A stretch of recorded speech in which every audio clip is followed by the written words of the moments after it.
75 वर्ष का पर्व मना रहे हैं। 21वीं सदी में पैदा हुए आज के युवा भारत की विकास यात्रा को आजादी के 100 वर्ष तक आगे बढ़ाने वाले हैं। इसलिए नई पीढ़ी के युवाओं का स्किल डेवलपमेंट एक राष्ट्रीय जरूरत है। आत्मनिर्भर भारत का बहुत बड़ा आधार है।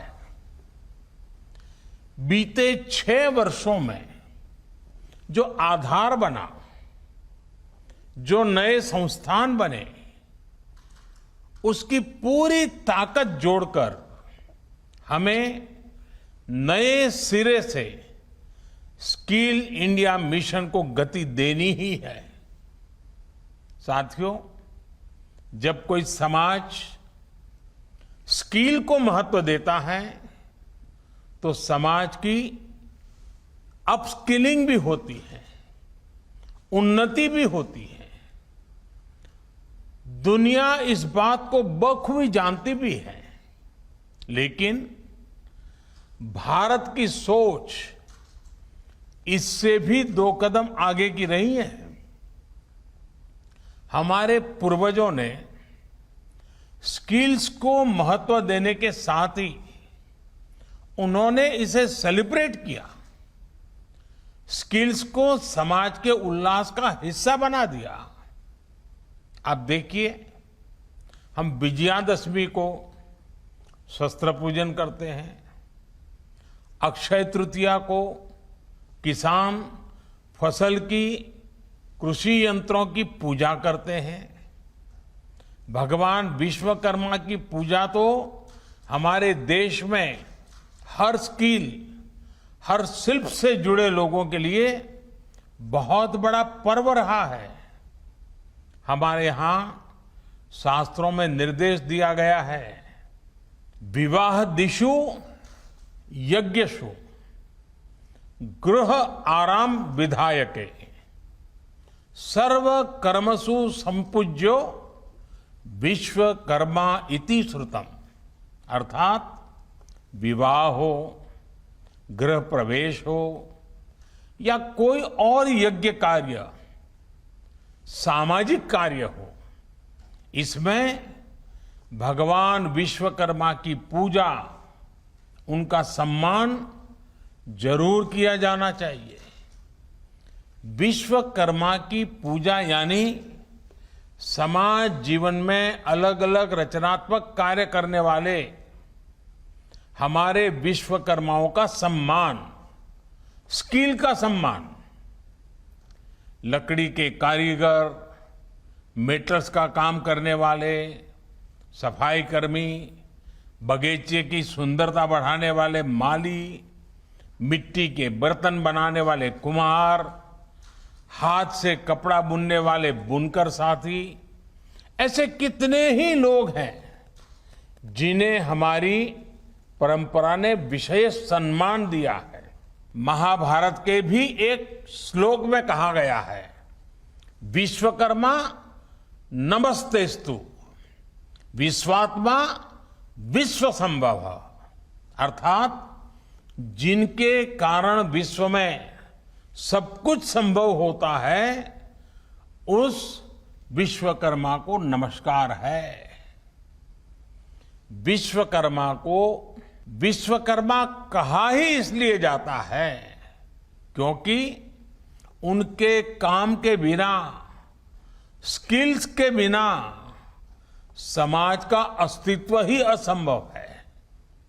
लेकिन दुर्भाग्य से गुलामी के लंबे कालखंड में स्किल डेवलपमेंट की व्यवस्था हमारे सोशल सिस्टम में, हमारे एजुकेशन सिस्टम में धीरे धीरे कमजोर पड़ती गई। साथियों, एजुकेशन अगर हमें ये जानकारी देती है कि हमें क्या करना है, तो स्किल हमें सिखाती है कि वो काम वास्तविक स्वरूप में कैसे होगा। देश का स्किल इंडिया मिशन इसी सच्चाई, इसी जरूरत के साथ कदम से कदम मिलाने का अभियान है। मुझे खुशी है कि प्रधानमंत्री कौशल विकास योजना के माध्यम से अब तक 1.25 करोड़ से अधिक युवाओं को ट्रेनिंग दी जा चुकी है। साथियों, मैं एक और वाक्य के बारे में आपको बताना चाहता हूं। एक बार स्किल डेवलपमेंट को लेकर काम कर रहे कुछ अफसर मुझे मिले। मैंने उनसे कहा कि आप इस दिशा में इतना काम कर रहे हैं, क्यों ना आप ऐसे स्किल्स की एक लिस्ट बनाइए जिनकी हम अपने जीवन में सेवाएं लेते हैं। आपको हैरानी होगी, जब उन्होंने सरसरी नजर से लिस्टिंग की तो ऐसी 900 से ज्यादा स्किल निकली जिनकी हमें अपनी आवश्यकताओं के लिए जरूरत होती है। आप अंदाजा लगा सकते हैं कि स्किल डेवलपमेंट का काम कितना बड़ा है। आज ये जरूरी है कि लर्निंग आपकी अर्निंग के साथ ही रुके नहीं। आज दुनिया में स्किल्स की इतनी डिमांड है कि जो स्किल होगा वही ग्रो करेगा। ये बात व्यक्तियों पर भी लागू होती है और देश पर भी लागू होती है। दुनिया के लिए एक स्मार्ट और skilled man power solutions Bharat दे सके, ये हमारे नौजवानों की स्किलिंग स्ट्रेटजी के मूल में होना चाहिए। इसको देखते हुए ग्लोबल स्किल गैप की मैपिंग जो कि की जा रही है वो प्रशंसनीय कदम है।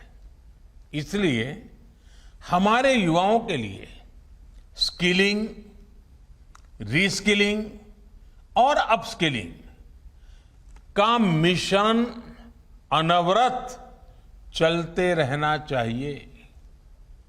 बड़े बड़े एक्सपर्ट्स आज अनुमान लगा रहे हैं कि जिस तरह तेजी से टेक्नोलॉजी बदल रही है, आने वाले 3-4 वर्षों में बहुत बड़ी संख्या में लोगों को रीस्किलिंग की जरूरत पड़ेगी।